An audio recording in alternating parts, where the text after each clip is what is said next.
myself Ashish Sinha, lecturer in Kapuri State Inter College Allahabad. I am taking maths. Maths class 12 की maths में एक बहुत ही important topic है matrix. Matrix का दैनिक जीवन में बड़ा उपयोग है। आप कंप्यूटर में कोई प्रोग्रामिंग करते हैं, कोई डाटा फीड करते हैं, तो उसके लिए हम लोग मैट्रिक्स का ही यूज करते हैं। मैट्रिक्स, आइए डिस्कस करते हैं कि मैट्रिक्स क्या होती है, इसको कैसे रिप्रेजेंट करते हैं। किसी भी मैट्रिक्स को जनरली हम लोग इंग्लिश अल्फाबेट्स ABCD व्हाटएवर जो भी है उससे हम यूज कर सकते हैं। और इसको रिप्रेजेंट करने का तरीका होता है, हम एक बॉक्स लेते हैं, बॉक्स, इस बॉक्स के अंदर हम कुछ नंबर्स पुट करते हैं।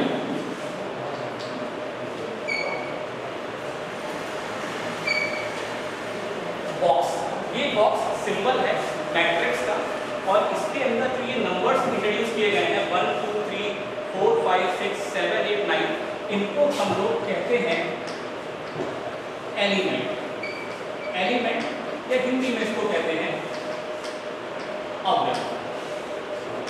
अब जो एलिमेंट जो है वो नंबर्स के अलावा इंग्लिश लेटर्स भी हो सकते हैं, कॉम्प्लेक्स नंबर भी हो सकता है, ट्रिग्नोमेट्रिकल फंक्शन भी हो सकते हैं, और कुछ वेरिएबल्स x और y भी हो सकते हैं।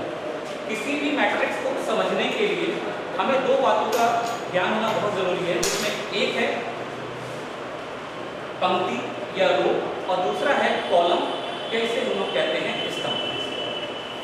पंक्ति, किसी भी पंक्ति को हम R से रिप्रेजेंट करेंगे R से, और C जो होगा ये रिप्रेजेंटेशन हो जाएगा आपका कॉलम, इसको हिंदी में कहते हैं स्तंभ। अब बच्चों ये दो बातें समझना बहुत जरूरी है कि पंक्ति और कॉलम कैसे हम आइडेंटिफाई करेंगे कि दी गई मैट्रिक्स में ये पंक्ति है या ये कॉलम है।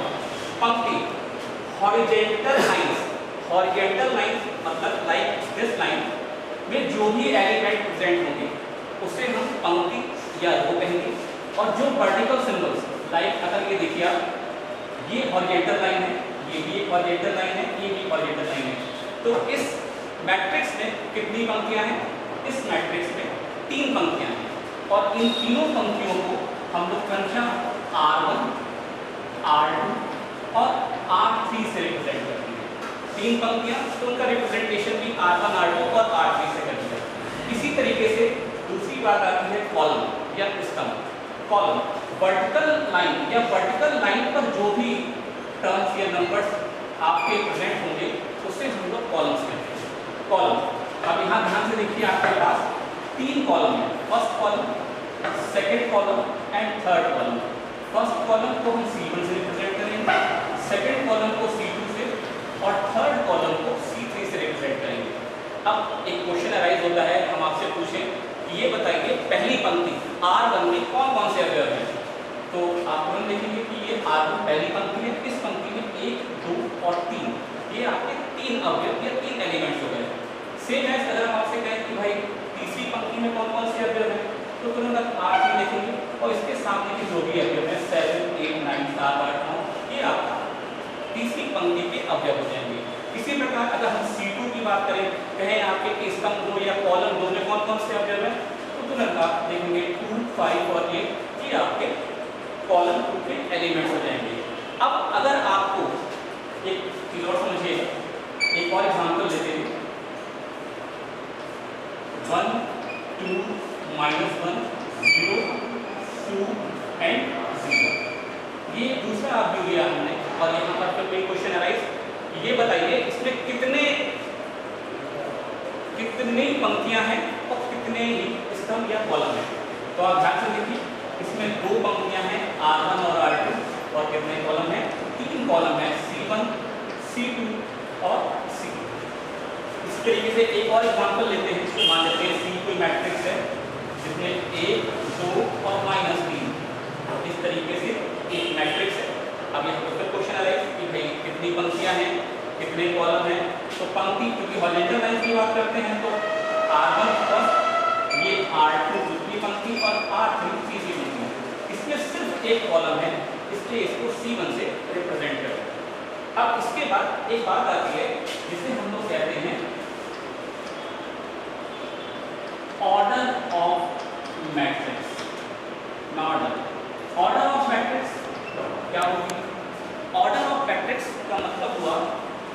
Number of rose into number of column का मल्टीप्लिकेशन आपका ऑर्डर डिफाइन करते हैं। नंबर ऑफ रोज और नंबर ऑफ कॉलम का मल्टीप्लिकेशन कॉलम रिप्रेजेंट कर देगा, ऑर्डर रिप्रेजेंट कर देगा। अब इस बात को हम ये 3 एग्जाम्पल जो हमने लिए थे ए बी सी, उसमें ऑर्डर में रिप्रेजेंट करते हैं। देखिए फर्स्ट क्या है, नंबर ऑफ रो। अगर हम फर्स्ट वाले मैट्रिक्स की बात करें तो इसमें कितनी पंक्तियां हैं? सर 1 2 3 3 पंक्तियां हैं, यहाँ पे 3 लिखा हमने इनटू, ऐसे ही आप बताओगे कि कितने कॉलम है, तो आप देखोगे इसमें 3 कॉलम है, इसका ऑर्डर हो गया 3 बाई 3।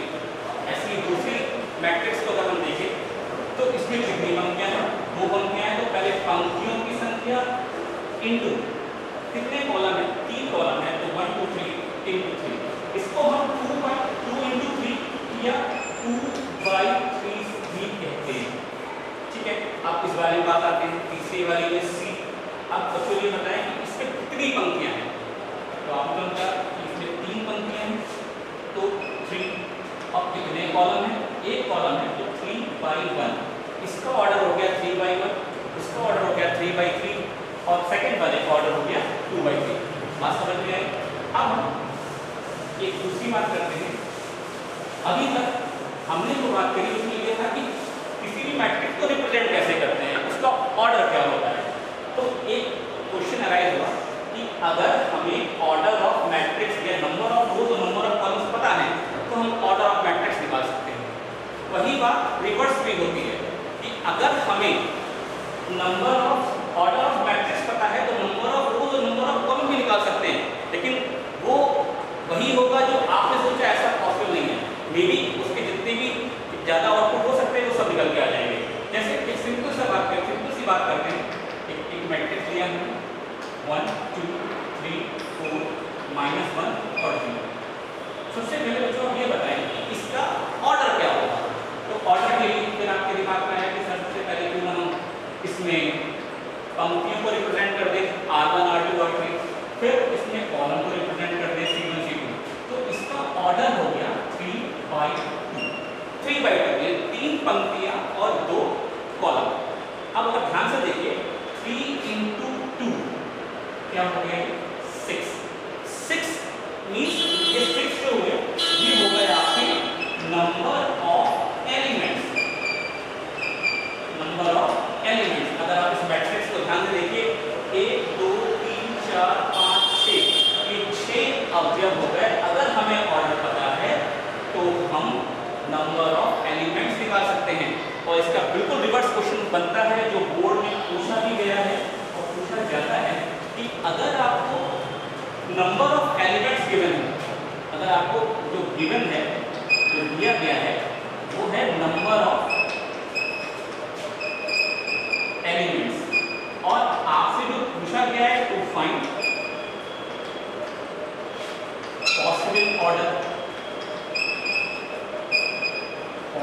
Order of matrix. अब इसको हम एक क्वेश्चन लिख लेते हैं।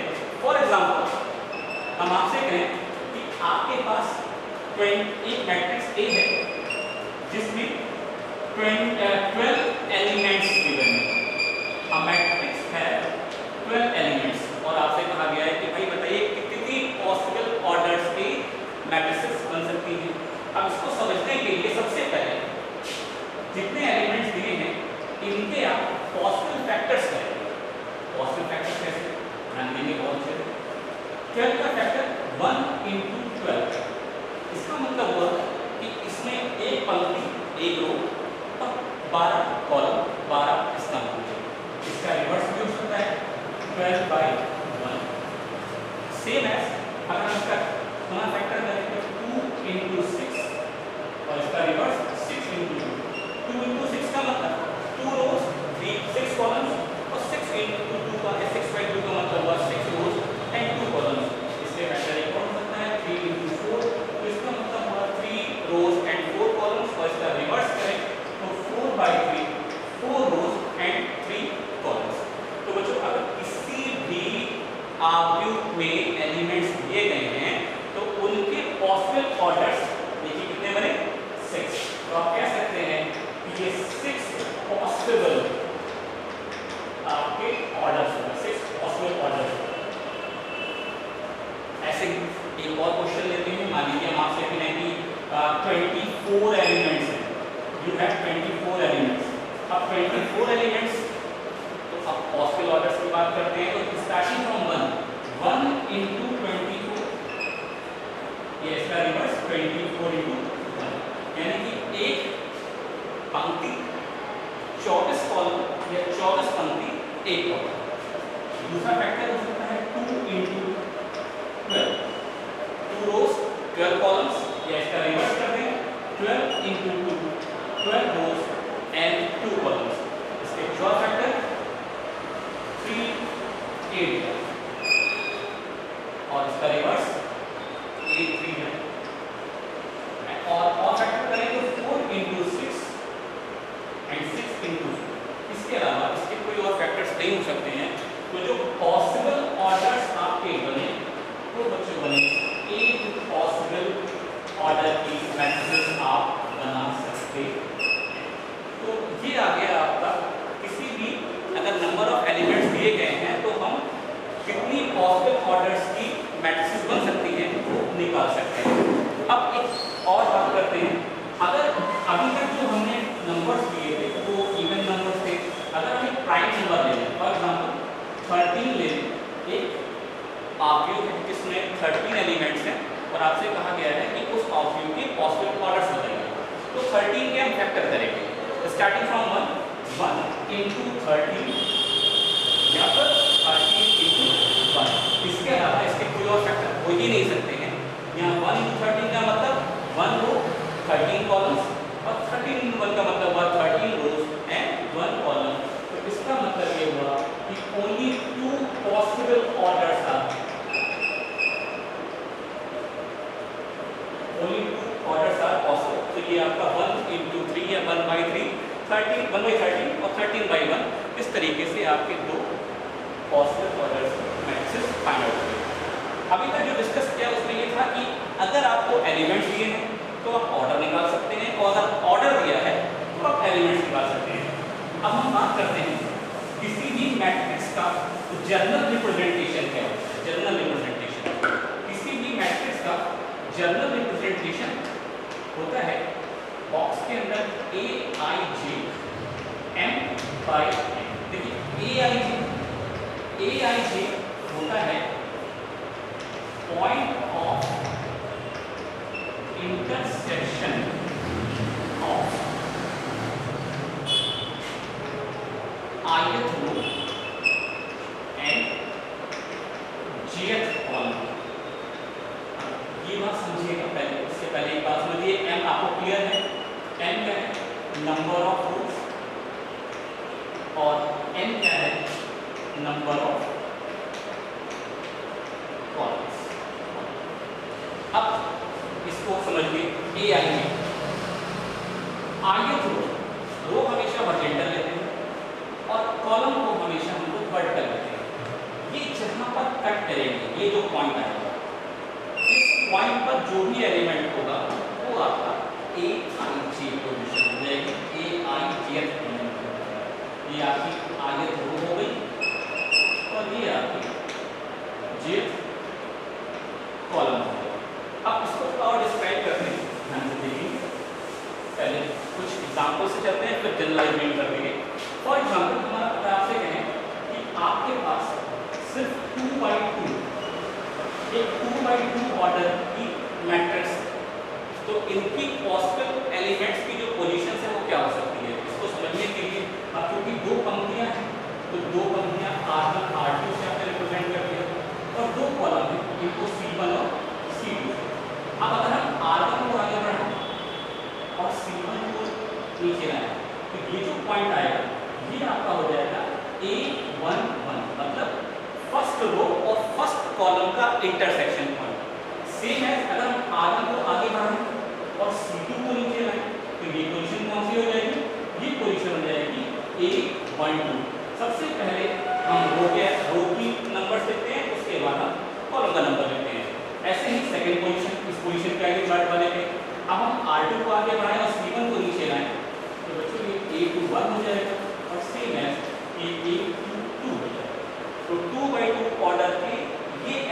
एलिमेंट्स आपके हो सकते हैं, और ये एलिमेंट क्या होंगे वो अकॉर्डिंग टू क्वेश्चन हम लोग डिस्कस करेंगे बाद में।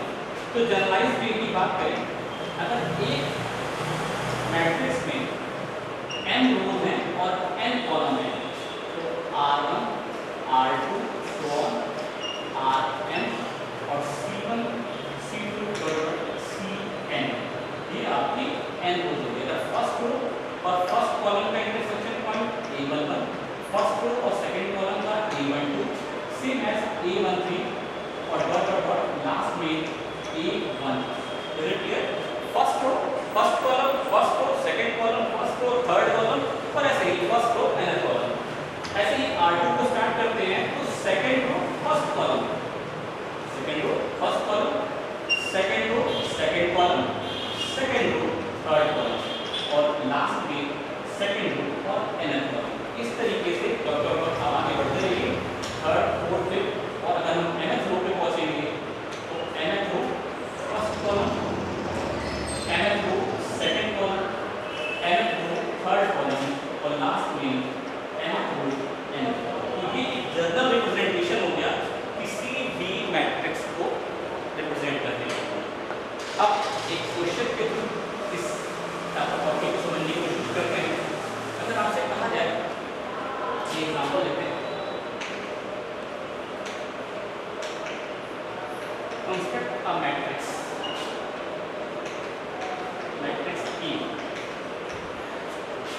E Aij 2 by 3 where Aij is equal to I plus J। मान लीजिए ये क्वेश्चन है आपके सामने कि कंस्ट्रक्ट एक मैट्रिक्स आप बनाइए जिसका ऑर्डर 2 by 3 है और जिसका जो एलिमेंट है Aij वो है I plus J। अब इसको लिखने का तरीका, सबसे पहले हम मैट्रिक्स बनाते हैं। देखिए मैट्रिक्स में 2 by 3, मैट्रिक्स में 2 रोज है और 3 कॉलम्स हैं, तो ऑब्वियसली बात है R1 R2 2 रोज हो गई और C1 C2 C3 3 कॉलम्स हो गए। क्लियर है? फर्स्ट रो और फर्स्ट कॉलम का इंटरसेक्शन A11, फर्स्ट रो और सेकंड कॉलम का A12, first row third column का A13, ऐसे ही सेकंड रो और फर्स्ट कॉलम का A21, second row second column का A22 और सेकंड रो थर्ड कॉलम का A23। अब जो ध्यान देंगे आपको सब लोग, हमें इन एलिमेंट्स की वैल्यू निकालनी है। इसके लिए आपको दे रखा है Aij is equal to I plus J। First question की बात करें A11 का मतलब हुआ कि I की प्लेस पे भी 1 आ गया और J की प्लेस पे भी 1 आ गया, तो I की प्लेस पे 1, J की प्लेस पे 1, तो आंसर इज 2।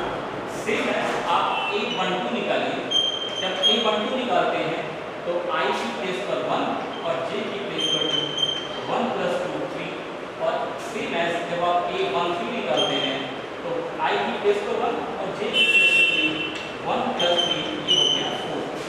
सेम है, अब आप A21, A22 और A23 की वैल्यूज निकालेंगे। अब यहाँ पर देखें A21 I की प्लेस पर 2 और J की प्लेस पर 1, यानी 2 प्लस 1 3, 2 प्लस 2 4 एंड 2 प्लस 3 5। इस तरीके से हमें A11, A12, A13, A21, A22, A23 इन सब की वैल्यू मिल गई है। इसलिए जो आपकी रिक्वायर्ड मैट्रिक्स इस पोजीशन पर आप ये वैल्यू पुट कर दीजिए 2 3 4 3 4 एंड 5। ये आपकी 2 by 3 ऑर्डर की एक मैट्रिक्स कंस्ट्रक्ट हो गई। ये आपकी 3 by 3 की भी हो सकती है, ये 2 by 2 की हो सकती है, ये 1 by 1 की हो सकती है, और Aij according to question change होता जाता है। ठीक है, क्लियर हो गया ना?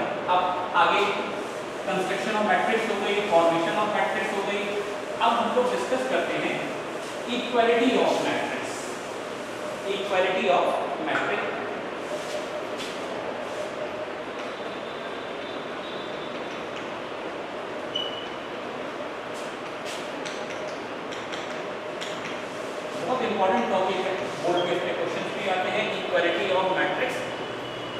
To matrix A and B are equal, दो मैट्रिक्स ए और बी इक्वल होंगे या बराबर होंगे। First one, they are same order, मतलब दोनों आव्यूह के ऑर्डर समान होने चाहिए। नंबर 2,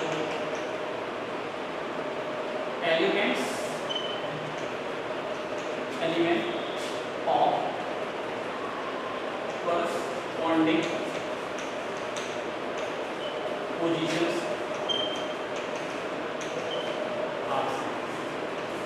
करस्पॉन्डिंग पोजीशन के एलिमेंट्स भी सेम होने चाहिए। अब इस बात को आप समझिएगा, जैसे मान लीजिए हम आपसे कहें कि एक मैट्रिक्स है 2x2, इसमें एलिमेंट है 1 2 3 4 और सेकंड वन 1 2 3 4। क्वेश्चन अराइज होता है कि क्या ये दोनों मैट्रिक्स आपस में इक्वल है। अगर आप बहुत ध्यान से देखिए तो इसका ऑर्डर 2x2 और इसका ऑर्डर भी 2x2, इसमें दो पंक्तियां और दो कॉलम, दूसरे वाले में भी दो पंक्तियां और दो कॉलम है, ऑर्डर सेम हो गए। करस्पॉन्डिंग पोजीशन, फर्स्ट पोजीशन पे क्या है यहाँ पर 1, इस वाले मैट्रिक्स में भी 1, सेकंड पोजीशन पे 2, यहाँ पर 2, थर्ड पे 3 और यहाँ पे 4 और 4, यानी कि इसका ऑर्डर भी सेम है, करस्पॉन्डिंग एलिमेंट्स भी सेम है, तो ये आपस में इक्वल हो गए। अब हम दूसरा एग्जाम्पल अगर लें और कहें 1 2 3 4 और इधर हम आपसे कहें 2 1 4 3, अगर आप ध्यान से देखिए तो ऑर्डर तो सेम है बट करस्पॉन्डिंग पोजीशन, इधर फर्स्ट पोजीशन पे 1, इधर फर्स्ट पोजीशन पर 2, इधर 2 इधर 1, तो करस्पॉन्डिंग पोजीशन का एलिमेंट सेम नहीं है, ये भी आपस में इक्वल नहीं होंगे क्योंकि corresponding elements are not same, इसलिए ये आपस में इक्वल नहीं है। और थर्ड केस ले अगर हम आपसे कहें कि 1 2 3 4 और यहाँ पर 1 2 -1 3 4 और 1, तो यहाँ पर ऑर्डर भी सेम नहीं है और एलिमेंट्स भी सेम नहीं है, इसलिए ये आपस में इक्वल नहीं। इस पर बोर्ड्स में बहुत सारे क्वेश्चंस आते हैं, एक दो क्वेश्चंस को हम लोग डिस्कस करते हैं इक्वालिटीज पर। लाइक कैसे आता है कि find the value of x y in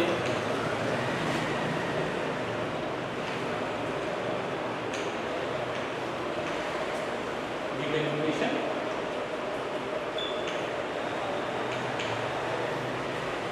अगर ये गिवन है इक्वल है तो आपको पता है कि करस्पॉन्डिंग पोजीशन के एलिमेंट भी सेम होंगे। इधर फर्स्ट पोजीशन पे क्या है x, इधर फर्स्ट पोजीशन पे क्या है 2, तो x must be equal to 2, 1 1 के इक्वल है, 2 2 के इक्वल है, और फोर्थ पोजीशन को डिस्कस करें तो y must be equal to -1। तो इस तरीके से हम x और y निकाल सकते हैं। इस पर बेस्ड बहुत सारे क्वेश्चंस हैं आपकी बुक में, ट्राई कीजिए।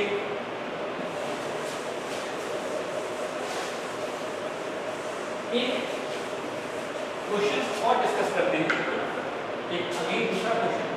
मान लीजिए हम आपसे कहें x + y + z, x + y, y + z is equals to 9 5 4। Question वही, find the value of x y and z।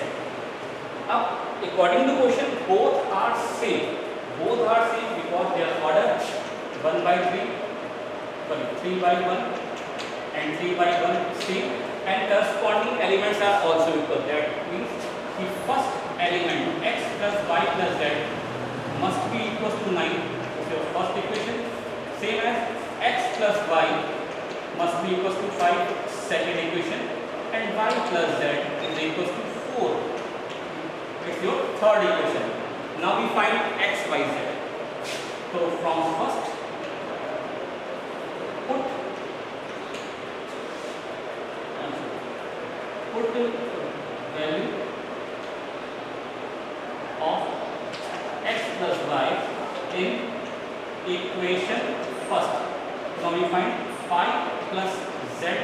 is equals to 9, z is equals to same as put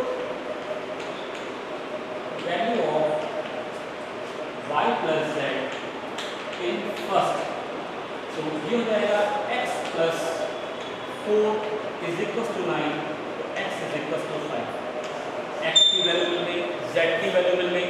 अब हम फ्रॉम फर्स्ट इक्वेशन की बात करें, from first जो दी गई है x plus y plus z equals to 9, तो x 5, y निकालना है हमको, और z जो है वो है 4, तो y plus 9 is equals to 9, y is equals to 6, तो ये आपकी x y z की वैल्यू निकल होती है। ये आपको समझ में आया? अब आगे बढ़ते हैं और एक इसी इक्वालिटी ऑफ क्वेश्चन में एक कुछ एक्सेप्शनल क्वेश्चन भी आते हैं। वो एक्सेप्शनल क्वेश्चन क्या है वो आप देखें। एक क्वेश्चन एक्सेप्शनल केस देखिएगा। मान लीजिए हम आपसे कहें x plus 1, 2, 3 और x plus यहाँ पर 3 ले लें, ये 2, ये 3 और यहाँ पर हम 4 ले लें, तो यहाँ पर 5 ले लें और आपसे कहा जाए कि फाइंड द वैल्यू। ये एक्सेप्शनल क्वेश्चन है, ध्यान दीजिएगा, क्योंकि दोनों आर्ग्यू आपस में इक्वल है तो उनके करस्पॉन्डिंग एलिमेंट्स भी इक्वल चाहिए। फर्स्ट पोजीशन को फर्स्ट पोजीशन से कंपेयर करें तो x plus 1 equals to 3, x is equals to same as 2 के इक्वल है, 3 के इक्वल है, और लास्ट में अगर हम x plus 2 को 5 के इक्वल करें तो x is equals to 2। अब यहाँ पर एक इम्पॉर्टेंट कंसेप्ट ये है कि अगर आपके मैट्रिक्स में वेरिएबल्स जो x है उसकी वैल्यू डिफरेंट आ रही है तो वो उस केस में आपकी मैट्रिक्स पॉसिबल होगी ही नहीं, बिकॉज जब आप 2 रखोगे तो यू गॉट 4 वेयर इज 5, तो 4 5 के इक्वल नहीं तो ये इक्वेशन फेल हो गई। अगर आप 3 रखते हैं तो ये हो जाएगा 4, ये हो जाएगा 3, ये आपस में इक्वल नहीं है, तो ever equation is not possible.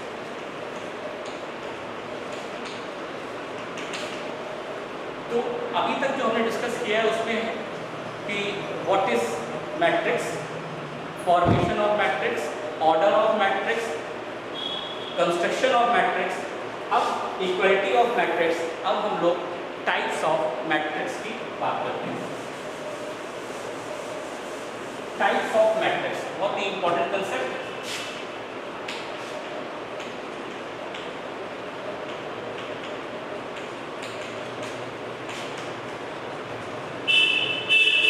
Types of matrix, इसमें फर्स्ट टाइप आता है जिसे हम लोग कहते हैं रो मैट्रिक्स। रो मैट्रिक्स या इंग्लिश में इसको कहते हैं पंक्ति आकृति। लेकिन नाम से ही क्लियर है, वो मैट्रिक्स जिसमें केवल एक रो हो उसे हम लोग रो मैट्रिक्स कहते हैं। जिसमें केवल एक रो हो, फॉर एग्जाम्पल अगर आपसे कहें कि -1 0 1, ये एक मैट्रिक्स है जिसमें केवल एक रो है। यहाँ पर कॉलम्स बहुत सारे हो सकते हैं, C1 C2 C3, तो इसका ऑर्डर हो गया 1/3। सेम एज दूसरा एग्जाम्पल ले लीजिए, मान लीजिए आपसे कहें A B C D। Row matrix के अकॉर्डिंग इसमें सिर्फ और सिर्फ एक रो है, कॉलम 4 है तो इसका ऑर्डर 1/4, इसे हम लोग कहते हैं रो मैट्रिक्स या पंक्ति आकृति। पंक्ति आकृति, उसके बाद सेकंड आता है आपका कॉलम मैट्रिक्स, या फिर इसको हम लोग कहते हैं स्तंभ आकृति। जिस तरीके से अभी हमने डिस्कस किया था कि row matrix the matrix have only one row is called row matrix and matrix have only one column is called column matrix. इसका एग्जांपल बहुत छोटा एग्जांपल ले लेते हैं, क्योंकि एक ही कॉलम है तो कॉलम एक रहा, लेकिन यहाँ पर पंक्तियाँ बहुत सारी हो सकती हैं अकॉर्डिंग टू क्वेश्चन। कि कॉलम एक तो इसका जो ऑर्डर हो गया वो 3/1। रो मैट्रिक्स क्लियर हो गई, कॉलम मैट्रिक्स मैट्रिक्स क्लियर हो गई। और इसके बाद थर्ड एंड इम्पॉर्टेंट जिसे हम लोग कहते हैं स्क्वायर मैट्रिक्स। स्क्वायर मैट्रिक्स या इसे हिंदी में कहते हैं वर्ग आव्यूह। देखिए नाम से क्लियर है, वर्ग आव्यूह। वर्ग क्या होता है? वो क्वाड्रेटरल ज्योमेट्री जिसकी चारों साइड्स बराबर हो उसे हम लोग वर्ग आव्यूह वर्ग कहते हैं। आव्यूह की कंडीशन में क्या होगी कि वो आव्यूह जिसमें पंक्तियों की संख्या और कॉलम या स्तंभों की संख्या आपस में बराबर हो। मतलब number of rose must be equal to number of columns। अगर नंबर ऑफ रोज और नंबर ऑफ कॉलम्स इक्वल है तो उसे हम लोग स्क्वायर मैट्रिक्स कहते हैं। उसे हम लोग स्क्वायर मैट्रिक्स। एक एग्जांपल लेके चलते हैं। जैसे हम आपसे कहें कि एलिमेंट है मैट्रिक्स में, सिर्फ एक एलिमेंट है तो इसमें कितने रोज हैं? ओनली वन रो। और कितने कॉलम है? वन। तो इसका ऑर्डर हो गया 1/1। सेम है दूसरा एग्जांपल लें। मान लीजिए 1 2 3 एंड -1। कितनी रोज है? आपको बताया सर इसमें 2 रोज है R1 R2। इसमें 2 कॉलम्स हैं C1 C2। तो इसका ऑर्डर हो गया 2/2। और ऐसे ही आप 3/3 ऑर्डर की भी कह सकते हैं मैट्रिक्स 1 2 3 -1 0 5 6 A एंड X। ये आपका 3/3 ऑर्डर का स्क्वायर मैट्रिक्स हो गया। तो अभी तक हमने जो मैट्रिक्स डिस्कस करी है उसमें आपने 3 टाइप की मैट्रिक्स डिस्कस करी। पहले रो मैट्रिक्स जिसमें केवल एक पंक्ति होती है, बहुत सारे कॉलम हो सकते हैं। दूसरी कॉलम मैट्रिक्स जिसमें एक कॉलम होता है, रोज बहुत सारी हो सकती हैं। और तीसरा होता है रो मैट्रिक्स स्क्वायर मैट्रिक्स जिसमें नंबर ऑफ रोज और नंबर ऑफ कॉलम्स आपस में इक्वल होने चाहिए। अब इसके बाद एक इंपॉर्टेंट मैट्रिक्स है जिसे हम लोग कहते हैं नल मैट्रिक्स और zero matrix. Null matrix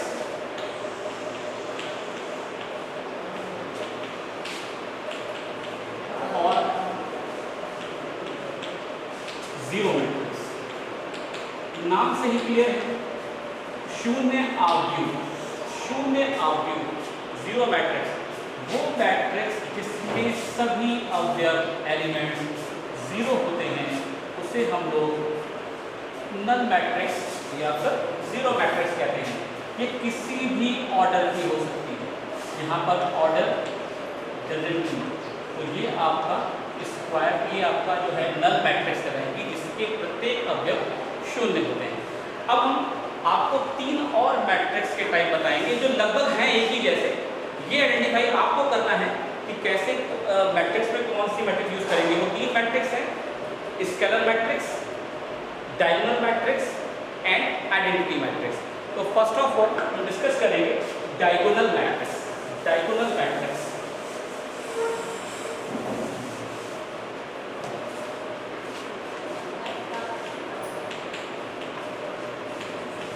diagonal matrix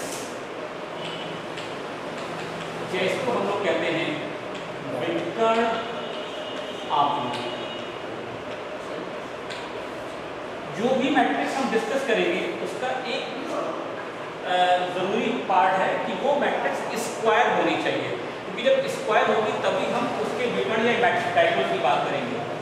square matrix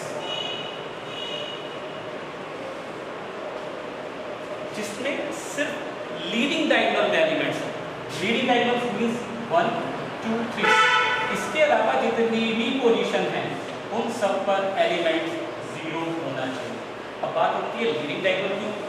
देखा जाए तो किसी भी स्क्वायर को हम डिस्कस करें तो उसमें 2 डायगोनल्स होते हैं, 1 एंड 2। तो इम्पॉर्टेंट थिंग ये है कि लीडिंग डायगोनल वर्ड मुख्य विकर्ण, लीडिंग डायगोनल ये आपके माइंड में होना चाहिए, क्योंकि तभी आप आइडेंटिफाई कर पाओगे कि this is a diagonal matrix. Diagonal matrix का एक सिंपल सा रिप्रेजेंटेशन ये भी होता है, ये जो मैट्रिक्स लिखी है हमने इसको हम DAG और ब्रैकेट्स में 1, 2, 3। इससे एक बात क्लियर हो रही है कि लीडिंग डायगोनल में सिर्फ एलिमेंट्स होंगे, बाकी सारे 0 हो जाएंगे। इसको एक और शॉर्ट ट्रिक्स कि AIJ is equal to 0 when I not equal to 0। अगर number of row number of column के के बराबर नहीं है तो वो एलिमेंट जीरो होंगे। लाइक दिस, ये देखिए, ये आपका फर्स्ट रो और सेकंड कॉलम यानी A12 1 2 के इक्वल नहीं होता है, इसलिए जीरो। ये A13 ये भी 1 3 के इक्वल नहीं है तो ये भी जीरो। अब डायगोनल मैट्रिक्स के बाद अगली मैट्रिक्स आती है जिसे हम लोग कहते हैं scalar matrix. Scalar matrix, scalar matrix बात वही, बस थोड़ी सी चीज चेंज, वो ये कि लीडिंग डायगोनल्स में आपके जो भी एलिमेंट होंगे वो एक जैसे होने चाहिए। स्क्वायर मैट्रिक्स में लीडिंग डायगोनल में जो भी एलिमेंट होंगे वो एक जैसे होने चाहिए और बाकी सारे जो होंगे वो जीरो हो जाएंगे। यानी इसमें सिर्फ इतनी पार्ट और बढ़ा लीजिए कि Aij is equals to 0 when I not equals to j, और Aij equals to k when I equals to j, where k जो होगा वो belongs to any real number, belongs to any real number, कुछ भी आ सकता है। अब इसी का एक स्पेशल पार्ट है जिसे हम लोग कहते हैं identity matrix. Identity matrix, identity matrix और स्केलर मैट्रिक्स में एक बेसिक डिफरेंस है वो ये कि यहाँ पर जो लीडिंग डायगोनल में एलिमेंट होंगे वो सिर्फ 1 1 और 1 होंगे, बाकी सारे 0 लीडिंग डायगोनल में जो एलिमेंट्स होंगे वो 1 1 1, बाकी सारे जो हैं वो 0। तो अगर हम इसकी डेफिनेशन को चेंज करना चाहें तो बच्चों सिर्फ एक चीज चेंज होगी, यहाँ पर 1 आ जाएगा। तो इस तरीके से आपने टाइप्स ऑफ मैट्रिसेस क्लियर कर लिए। फिर एक बार क्लियर कर देते हैं, डायगोनल मैट्रिक्स में लीडिंग डायगोनल में कोई भी एलिमेंट हो सकता है, उसके अलावा बाकी सारे एलिमेंट जीरो। स्केलर में क्या होगा कि जो लीडिंग डायगोनल में एलिमेंट्स हैं वो एक जैसे होंगे। लाइक पर एग्जांपल दे देते हैं कि हम आपसे कहें A1 2 2 2 बाकी सारे जीरो, तो ये आपका हो गया व्हाट, ये स्केलर मैट्रिक्स, ये आपका स्केलर मैट्रिक्स। और इसी मैट्रिक्स में इस पोजीशन पे अगर 1 1 1 आ जाए तो वो हो जाएगा आइडेंटिटी मैट्रिक्स। एक चीज, आइडेंटिटी मैट्रिक्स को हम I से रिप्रेजेंट करते हैं, आइडेंटिटी मैट्रिक्स को I से रिप्रेजेंट करते हैं और यहाँ पर एक टर्म यूज करते हैं लाइक 3 2 4। ये इस पर डिपेंड करेगा कितने बाई कितने की हमने मैट्रिक्स ली। यहाँ पे क्योंकि 3 रो और 3 कॉलम्स हैं, that's why identity matrix I3। अगर ये हम I2 की बात देखने को बोले तो आप तुरंत बोलोगे 1 1 0, तो ये आपका I2 I3 I4 इस तरीके से ये आपकी मैट्रिक्स का पहला पार्ट बनेगा। Thank you. 0 लीडिंग डायगोनल में जो एलिमेंट्स होंगे वो 1 1 1, बाकी सारे जो हैं वो 0। तो अगर हम इसकी डेफिनेशन को चेंज करना चाहें तो बच्चों सिर्फ एक चीज चेंज होगी, यहाँ पर 1 आ जाएगा। तो इस तरीके से आपने टाइप्स ऑफ मैट्रिसेस क्लियर कर लिए। फिर एक बार क्लियर कर देते हैं, डायगोनल मैट्रिक्स में लीडिंग डायगोनल में कोई भी एलिमेंट हो सकता है, उसके अलावा बाकी सारे एलिमेंट 0। स्केलर में क्या होगा कि जो लीडिंग डायगोनल में एलिमेंट्स हैं वो एक जैसे होंगे। लाइक पर एग्जांपल दे देते हैं कि हम आपसे कहें A1 2 2 2 बाकी सारे 0, तो ये आपका हो गया व्हाट, ये स्केलर मैट्रिक्स, ये आपका स्केलर मैट्रिक्स। और इसी मैट्रिक्स में इस पोजीशन पे अगर 1 1 1 आ जाए तो वो हो जाएगा आइडेंटिटी मैट्रिक्स। एक चीज, आइडेंटिटी मैट्रिक्स को हम I से रिप्रेजेंट करते हैं, आइडेंटिटी मैट्रिक्स को I से रिप्रेजेंट करते हैं और यहाँ पर एक टर्म यूज करते हैं लाइक 3 2 4। ये इस पर डिपेंड करेगा कितने बाई कितने की हमने मैट्रिक्स ली। यहाँ पे क्योंकि 3 रो और 3 कॉलम्स हैं, that's why identity matrix I3। अगर ये हम I2 की बात देखने को बोले तो आप तुरंत बोलोगे 1 1 0, तो ये आपका I2 I3 I4 इस तरीके से ये आपकी मैट्रिक्स का पहला पार्ट